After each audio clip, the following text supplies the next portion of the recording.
아빠가 돌아가신 지 벌써 6달이 지났다. 이야기를 꺼내기까지 시간이 참 오래 걸렸지만 이제야 그날의 일을 말할 수 있을 것 같다. 그날 이후 내 인생은 송두리째 무너져 내렸으니까.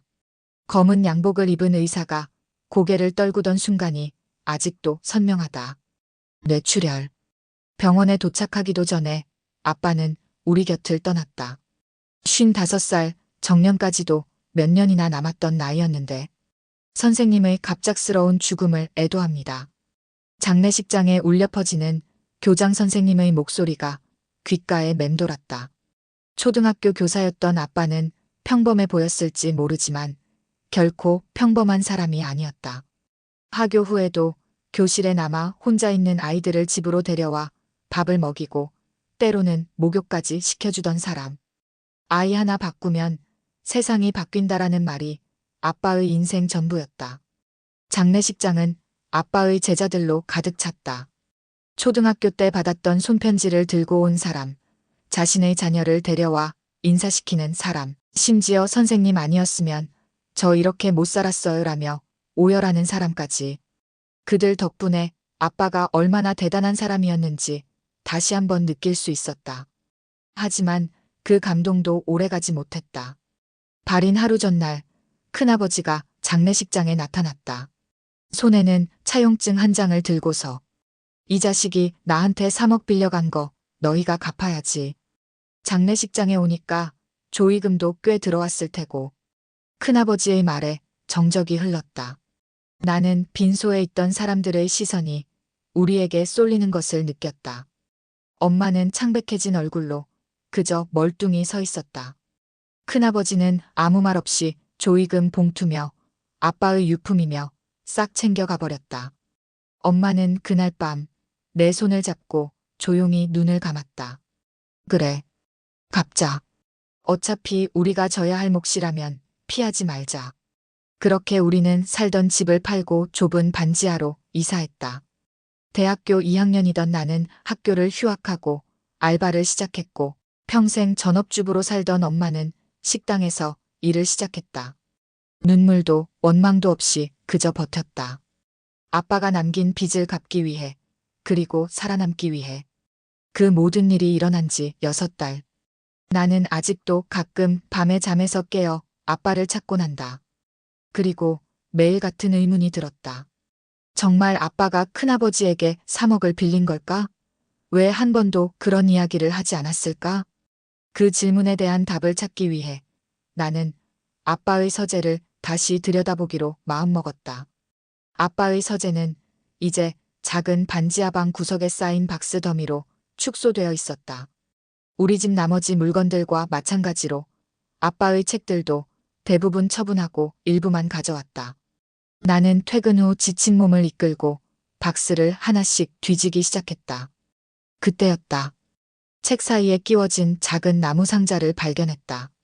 손때 묻은 단풍나무 상자, 아빠가 늘 소중히 간직하던 물건이었다. 여태껏 열어본 적 없는 상자였다. 조심스레 뚜껑을 열자 편지 뭉치가 가지런히 정리되어 있었다. 첫 번째 편지를 꺼내 들었다. 누런 편지지에 정성스레 쓰인 글씨. 아버지께. 모든 편지가 같은 글씨체로 시작되고 있었다. 한 사람이 여러 해에 걸쳐 보낸 편지들이었다. 편지 속에는 자신의 일상과 성장, 그리고 아빠에 대한 감사함이 진심 어린 문장으로 가득했다. 선생님 덕분에 제가 다시 태어났습니다. 어제는 대학교 면접을 봤습니다. 아버지가 가르쳐 주신 대로 당당하게 이야기했더니 면접관들이 무척 좋아하더군요. 가슴이 묵직해졌다. 아빠는 학교에서 만난 아이들을 단순한 제자로 여기지 않았다. 진정한 가족처럼 생각했던 거다. 나는 편지들을 하나씩 읽어내려갔다. 대학 입학, 첫 취업, 승진, 그리고 결혼까지. 한 사람의 인생이 편지 속에 차곡차곡 쌓여 있었다. 마지막 편지에는 발신자의 주소와 연락처가 적혀 있었다. 이름은 김준영. 나는 오랜 고민 끝에 그 주소로 짧은 편지를 보냈다. 안녕하세요. 저는 이병선 선생님의 딸입니다. 아버지께서 남기신 편지를 보고 연락드립니다. 일주일 후 한 통의 전화가 왔다. 혹시 이병선 선생님 따님 되시나요? 낯선 목소리였지만 어딘가 따뜻하게 느껴졌다. 남자는 자신이 아빠의 옛 제자 김준영이라고 했다. 우리는 다음 날 만나기로 약속했다. 카페에서 기다리는데 단정한 정장 차림의 남자가 들어왔다. 마흔 즈음 되어 보이는 그는 나를 보자마자 알아봤다. 정말 선생님을 닮으셨네요. 김준영은 차분한 목소리로 자신의 이야기를 들려주었다. 중학교 시절 가정폭력에 시달리다 학교를 그만두려던 그를 아빠가 발견했다고 했다. 아빠는 그를 집으로 데려와 씻기고 밥 먹이고 학교까지 전학시켜 주었다. 그 후로도 꾸준히 연락을 주고받으며 마치 친아버지처럼 그를 돌봐주었다고 했다. 선생님 없었으면 저는 지금 어디 있을지 모릅니다. 어쩌면 이 세상에 없었을지도 모르죠. 김준영의 눈에 눈물이 맺혔다. 그는 지금 대기업 교육연구소에서 일하고 있다고 했다. 그리고 조심스럽게 봉투 하나를 꺼냈다. 이건 원래 선생님 노후 자금으로 드리려던 거예요. 그분이 없었으면 저는 여기 없었으니까요. 봉투 안에는 통장이 들어 있었다. 1억이 넘는 금액이 적혀 있었다. 나는 말을 잇지 못했다. 그러다 문득 생각이 나서 차용증 사진을 보여주었다. 혹시 이 글씨가 아버지 글씨 맞나요? 김준영은 차용증을 한참 들여다보더니 단호하게 고개를 저었다. 이건 선생님 필체가 아닙니다. 제가 그분 받아쓰기 수업으로 글자 배웠거든요. 선생님 글씨는 이게 아니에요. 김준영의 말에 순간 온몸에 전율이 흘렀다. 아빠의 글씨가 아니라면 이 차용증은 누가 만든 걸까? 머릿속이 복잡해졌다. 차용증이 거짓이라면 이 모든 고통과 희생은 무엇이었을까? 혹시 다른 증거가 더 있을까요? 김준영의 질문에 나는 고개를 저었다. 하지만 그는 포기하지 않았다. 변호사를 만나봅시다. 제가 아는 분이 계세요. 다음 날 우리는 대형 로펌의 변호사를 만났다. 김준영의 대학 동기라는 변호사는 차용증과 아빠의 다른 서류들을 꼼꼼히 살펴보더니 미심쩍은 표정을 지었다. 필적 감정을 의뢰해봐야겠네요. 그리고 인감도장도 확인해야 합니다. 기다림의 시간이 길게 느껴졌다. 나는 엄마에게 상황을 설명했고 엄마는 믿기지 않는다는 듯 멍한 표정을 지었다. 우리는 매일 밤 아빠의 사진을 보며 진실이 밝혀지기를 기도했다. 일주일 후 결과가 나왔다. 필적 감정 결과 차용증의 글씨는 고인의 것이 아닙니다. 또한 인감도장 역시 위조된 것으로 확인됐습니다. 변호사의 말에 내 시야가 흐려졌다. 누군가 고의로 위조한 서류로 우리 가족을 속였다는 사실이 믿기지 않았다. 이런 일이 있을 수 있습니까? 누가 이런 짓을? 내 말이 채 끝나기도 전에 엄마가 분노에 찬 목소리로 말했다. 너희 큰아버지야. 평소에도 아버지를 시기하던 사람이었어. 변호사는 고개를 끄덕였다. 법적 조치를 취할 수 있습니다. 사문서 위조와 공갈미수는 엄연한 범죄입니다. 그날부터 우리의 역공이 시작됐다. 김준영은 자신의 회사 법무팀까지 동원해 우리를 도왔다. 우리는 증거를 수집하고 진술서를 작성했다. 큰아버지와 함께 차용증을 만든 고모의 통화 기록까지 확보했다. 변호사는 자신감 넘치는 표정으로 말했다. 충분한 증거가 확보됐습니다. 이제 법원에 고소장을 접수하겠습니다. 고소장이 접수되자 큰아버지 측에서 연락이 왔다. 합의를 원한다고 했다. 하지만 우리는 단호했다. 합의 없습니다. 끝까지 가겠습니다. 법정에서 마주한 큰아버지와 고모의 얼굴은 창백했다. 그들은 변명하려 했지만 증거 앞에서 무너졌다. 판사는 엄중한 표정으로 그들을 바라보았다. 고인의 이름으로 유족을 속이고 재산을 가로챈 행위는 용서받기 어렵습니다. 판결이 내려졌다.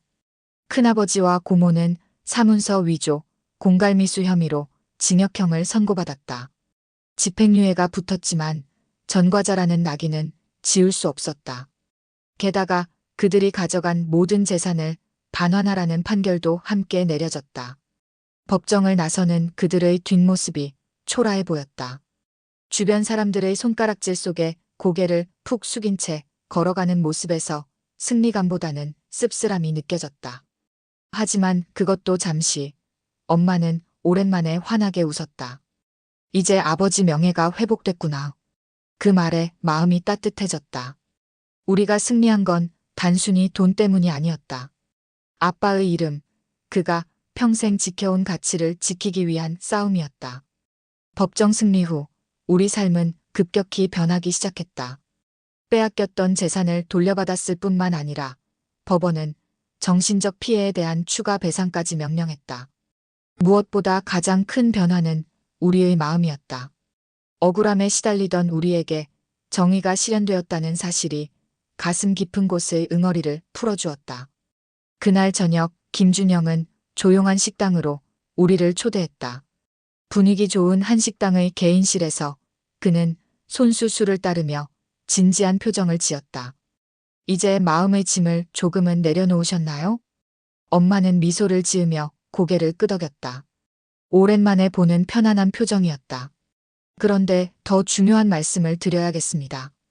김준영은 서류 가방에서 서류 한 묶음을 꺼냈다. 부동산 계약서였다.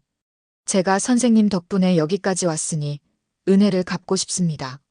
작은 건물을 하나 매입했어요. 선생님 가족분들이 새 출발하시는데 도움이 되길 바랍니다.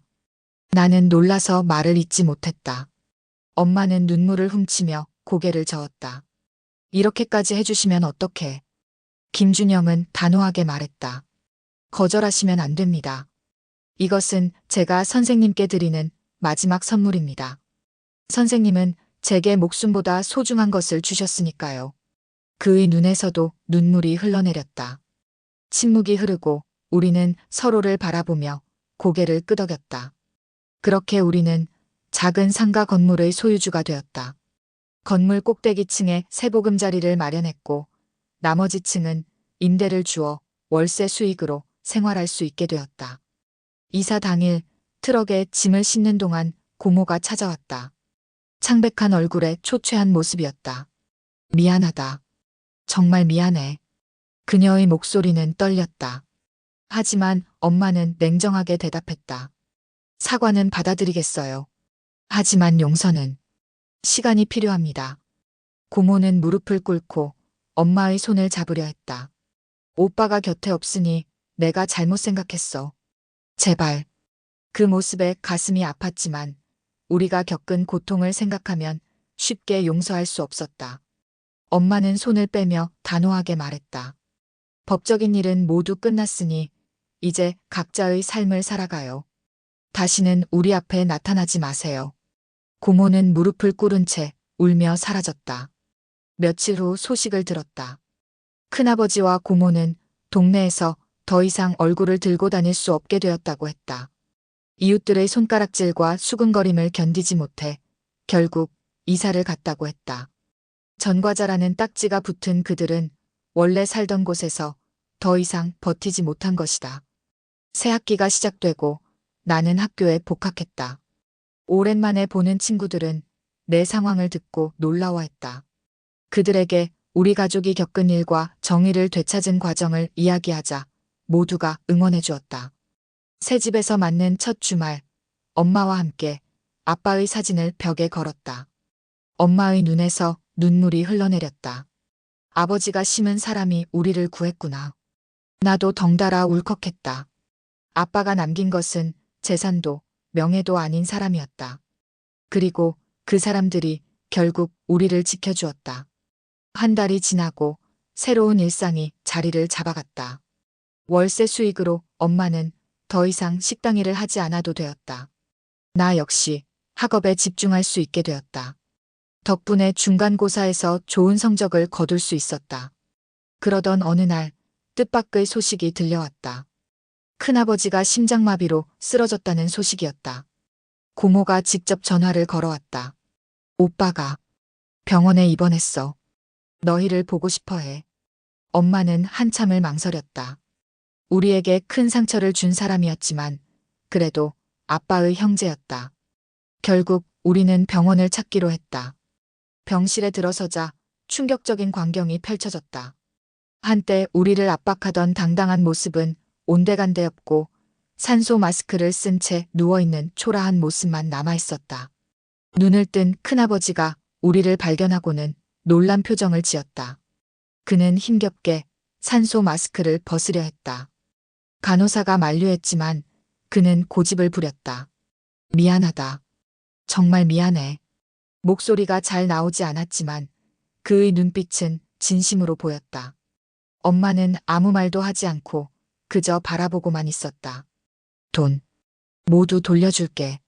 내 집도 팔고 나 갚을게. 큰아버지의 말에 나는 차갑게 대답했다. 이미 법원 판결로 다 돌려받았습니다. 더 이상 필요한 건 없어요. 그는 힘겹게 고개를 저었다. 그게 아니라 내 양심이 견디질 못해. 그때 고모가 울음을 터뜨리며 방 안으로 들어왔다. 제발 오빠를 용서해 주세요.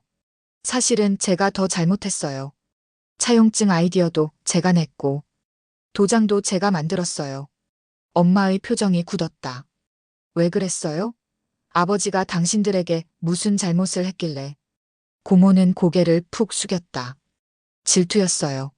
오빠는 항상 모범생이었고 부모님 사랑도 독차지했고 저는 항상 비교당하며 자랐어요. 그 원망이 쌓이고 쌓여서 그녀의 고백을 들으며 나는 복잡한 감정에 휩싸였다. 미움, 분노, 그리고 한편으로는 연민까지. 엄마는 깊은 한숨을 내쉬었다. 우리가 당신들을 용서해도 스스로를 용서하는 건 당신들의 몫이에요. 그 말에 큰아버지와 고모는 소리 없이 흐느꼈다.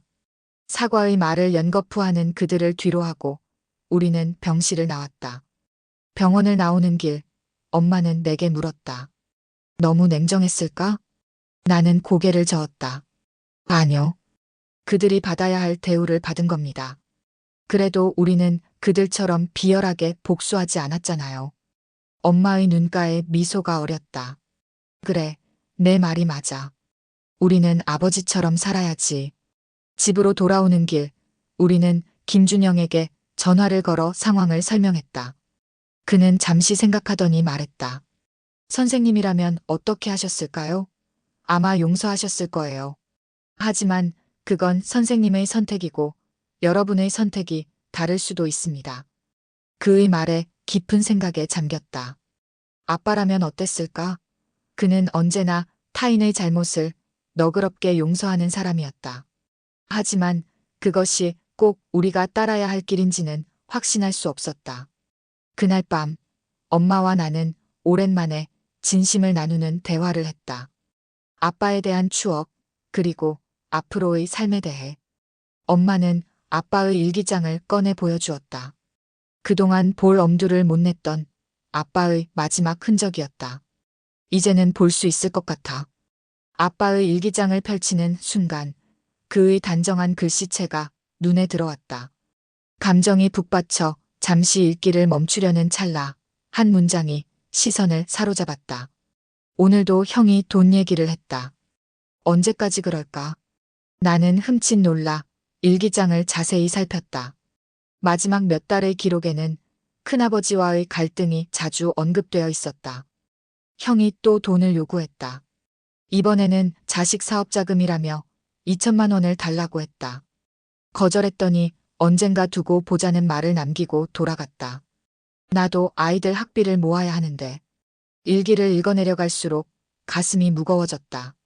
아빠가 생전에 큰아버지와 돈 문제로 심한 갈등을 겪었다는 사실이 명확해졌다. 그런데 마지막 부분에 적힌 내용은 더욱 충격적이었다.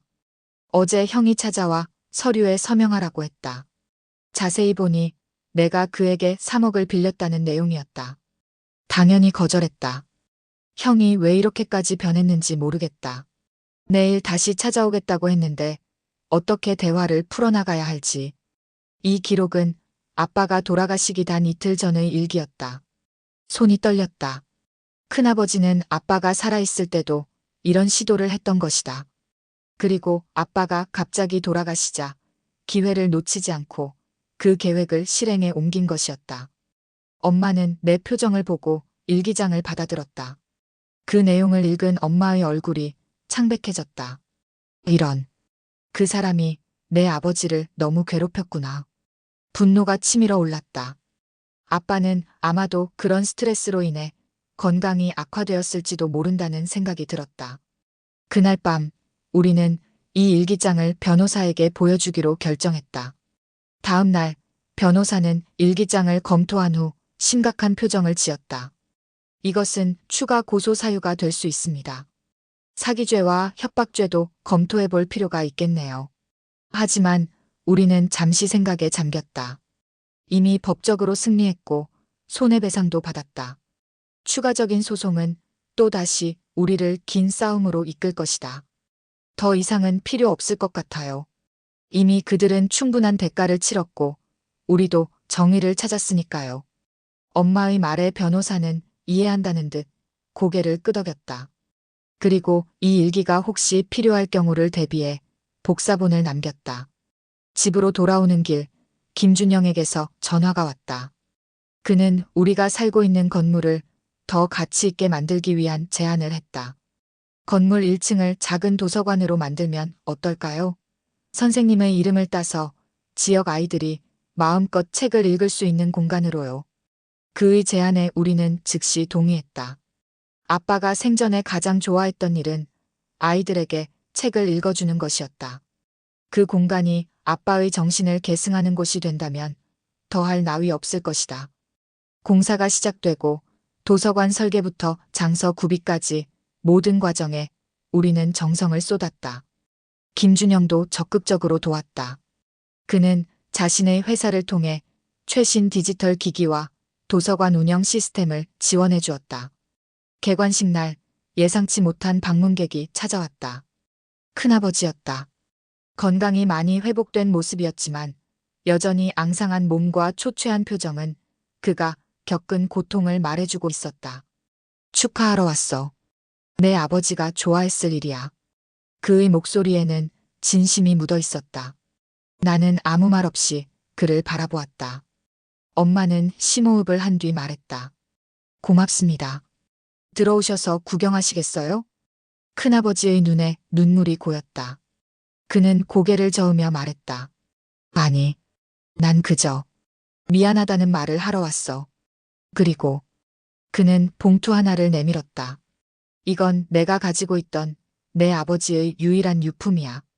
돌려주려고 왔어. 봉투 안에는 오래된 사진 한 장이 들어있었다. 아빠와 큰아버지가 어린 시절 함께 웃고 있는 모습이었다. 사진 뒷면에는 우리의 여름 1989년이라고 적혀 있었다. 30년도 더 된 추억이었다. 어렸을 땐 정말 사이가 좋았어. 내 아버지는 항상 내 편이었지. 그런데 언제부터인가 우리는 달라지기 시작했어. 큰아버지의 목소리가 떨렸다.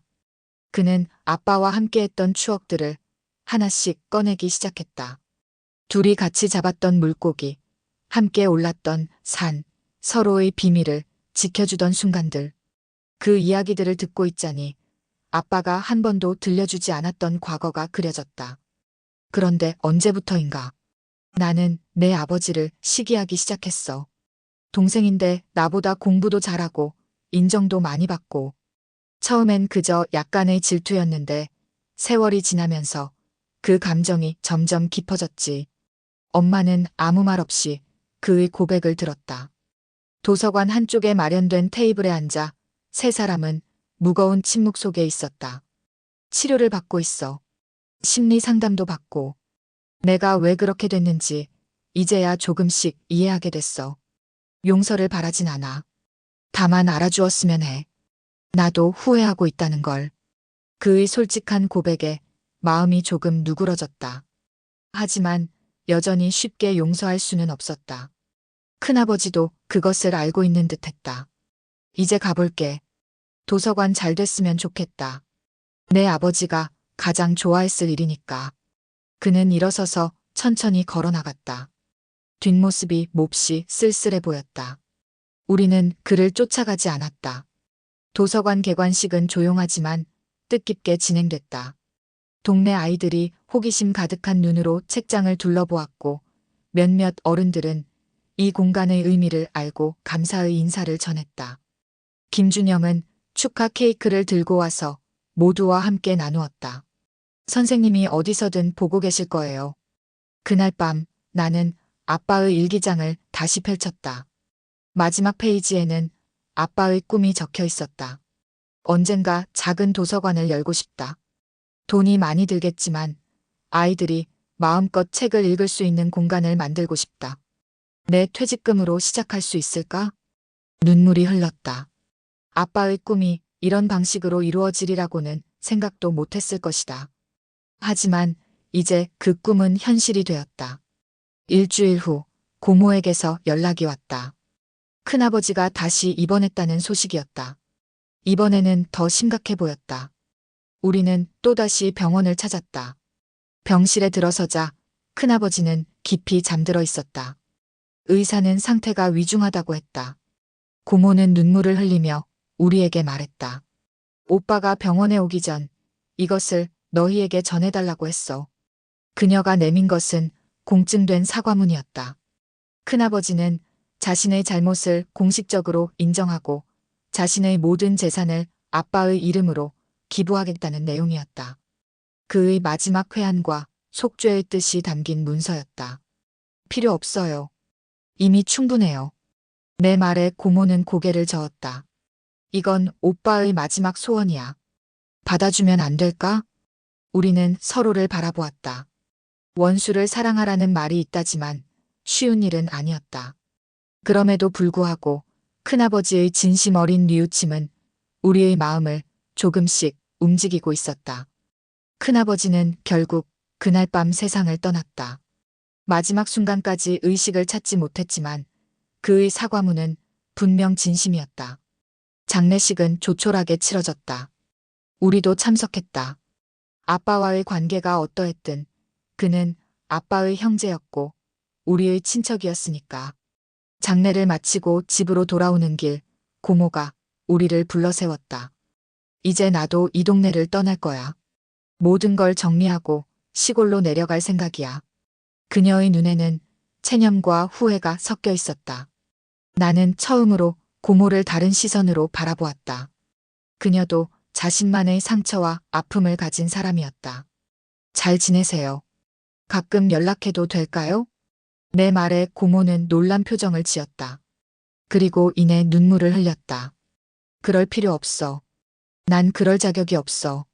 다만 내 아버지를 대신해서 사과하고 싶었어. 그 마음만 받아줘. 그녀는 2번 다시 우리 앞에 나타나지 않았다. 나중에 들은 이야기로는 전라도 작은 마을로 이사해서 조용히 살고 있다고 했다. 가끔 그곳 초등학교에서 자원봉사를 한다는 소문도 들렸다. 그렇게 우리의 삶은 새로운 국면으로 접어들었다. 도서관은 동네의 명소가 되었고 많은 아이들이 찾아와 책을 읽었다. 마침내 나는 학교를 졸업하고 교육 관련 회사에 취직했다. 아빠처럼 선생님이 되지는 않았지만 교육 콘텐츠를 만드는 일을 통해 많은 아이들에게 도움을 주고 싶었다. 엄마는 도서관 운영에 푹 빠져 지냈다. 아이들을 대상으로 한 독서 프로그램을 운영하고 책 읽어주기 활동을 했다. 아빠가 생전에 그러했듯이 엄마도 아이들을 통해 삶의 의미를 찾아가고 있었다. 어느 날 한 소년이 도서관을 찾아왔다. 10살 정도로 보이는 아이였는데 우리 도서관의 단골이었다. 그 아이는 내게 다가와 조심스럽게 물었다. 선생님, 이 도서관 이름이 왜 이병선 도서관인가요? 나는 잠시 생각에 잠겼다. 그리고 아이의 눈을 바라보며 대답했다. 내 아버지 이름이야. 아버지는 평생 아이들을 가르치시던 분이셨어. 아이의 눈이 반짝였다. 정말요? 어떤 선생님이셨어요? 나는 미소를 지으며 아이 옆에 앉았다. 그리고 아빠에 대한 이야기를 들려주기 시작했다. 아이들을 사랑했던 평범한 초등학교 선생님, 그리고 그가 심은 사랑의 씨앗이 어떻게 다시 우리에게 돌아왔는지. 이야기를 마치자 아이는 진지한 표정으로 말했다. 저도 커서 그런 선생님이 될래요. 가슴이 따뜻해졌다. 아빠의 정신이 이렇게 이어지는구나 싶었다. 그날 저녁 김준영이 도서관을 찾았다. 그는 이제 우리에게 가족과 다름없는 존재가 되어 있었다. 우리는 함께 저녁을 먹으며 일상을 나누었다. 선생님이 돌아가신 지 벌써 1년이 다 되어 가네요. 그의 말에 나는 고개를 끄덕였다. 시간이 정말 빠르게 흘러갔다. 그런데 이렇게 정의롭게 마무리될 줄은 몰랐어요. 선생님께서 항상 말씀하셨죠. 진실은 언젠가 드러나게 되어 있다고. 우리는 아빠의 사진을 바라보았다. 그 미소 속에서 여전히 따뜻함이 느껴졌다. 아빠가 돌아가신 지 1년. 우리의 삶은 송두리째 바뀌었다. 눈물과 고통, 그리고 싸움의 시간을 지나 이제 우리는 다시 일어서고 있었다. 큰아버지와 고모의 배신으로 무너졌던 우리 가족이 아빠가 평생 지켜온 가치 덕분에 다시 단단해진 것이다. 그리고 지금도 종종 생각한다. 아빠가 남긴 건 재산도 명예도 아닌 사람이라는 것을. 아빠가 평생 심어온 사랑과 정의가 결국 우리를 지켜냈다. 이제 우리는 그 뜻을 이어받아 더 많은 사람들에게 전하고 있다. 가끔 도서관 창가에 서서 하늘을 바라보며 중얼거린다. 아빠, 우리 이제 괜찮아요. 아빠가 뿌려놓은 사랑, 결국 저희에게 돌아왔어요. 그리고 나는 확신한다. 아빠가 어딘가에서 미소 짓고 있으리라는 것을.